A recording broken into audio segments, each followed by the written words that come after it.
मैं सूर्य प्रकाशी on behalf of UC मस abacus class.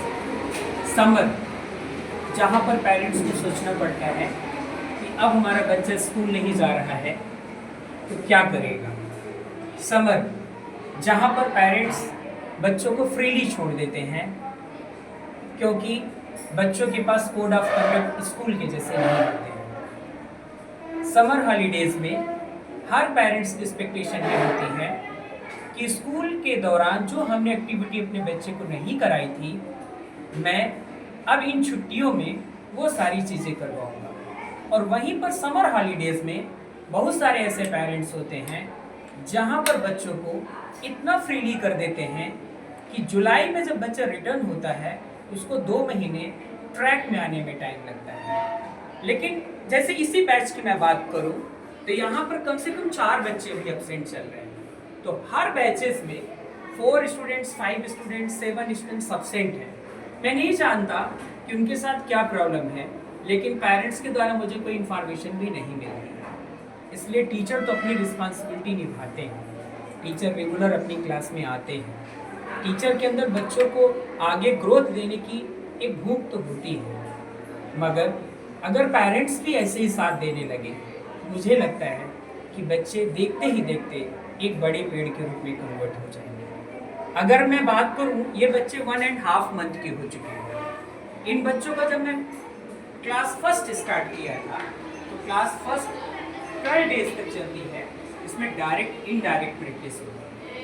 Direct indirect में प्रॉपर बीट्स डायरेक्ट ही होती है, उसमें कोई फार्मूला नहीं चलता। जैसे मैं यहाँ पर बीट के माध्यम से बोलूँगा 4 -2 5 -1, आंसर कितना हुआ? 6। अब यही बच्चे जब 15 डेज में प्रॉपर अपनी प्रैक्टिस डायरेक्ट इनडायरेक्ट की कर लेते हैं, देन ये स्मॉल फ्रेंड में जाते हैं। एग्जांपल के तौर पे 4 1 3 -2 -5 3 2, आंसर कितना आया? 6। ये अगला स्टेप्स है अबेकस क्लास का, जहां पर बच्चों को स्मार्ट फ्रेंड कराया जाता है। यहीं पर बच्चा जब स्मार्ट फ्रेंड कर लेता है तो 13 डेज की प्रैक्टिस होती है।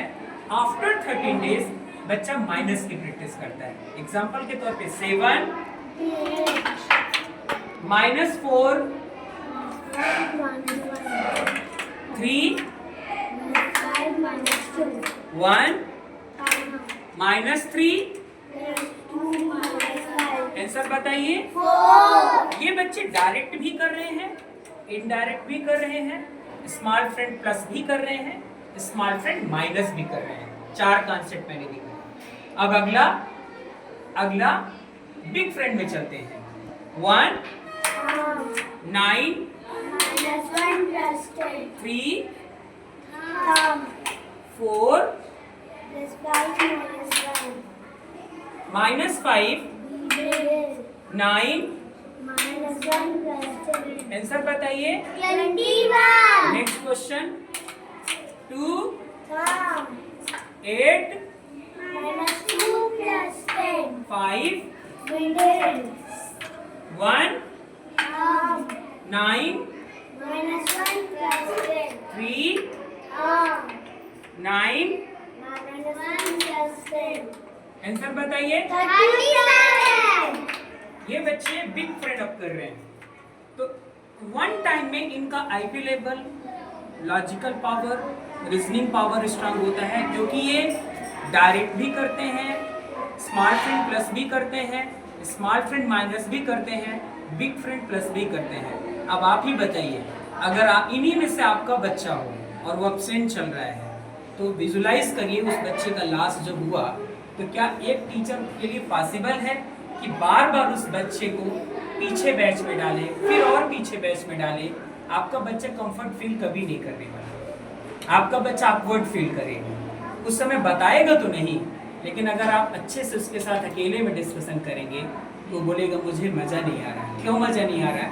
क्योंकि उसके जो दोस्त थे उसके छूट चुके हैं। उसकी जो क्लास थी वो पीछे जा चुकी है, उसका जो परफॉर्मेंस था वो 0 हो चुका है। अब आप ही बताइए मैं बच्चे को जीनियस कैसे बनाऊँ। इसलिए मैं पेरेंट्स को मैसेज देना चाहता हूँ कि प्लीज़ अगर आपने ये इरादा बनाया है कि मेरा बच्चा सोसाइटी में यूनिक हो, तो यूनिक होने के लिए प्रैक्टिस और रेगुलरिटी तो आपको देनी पड़ेगी। धन्यवाद।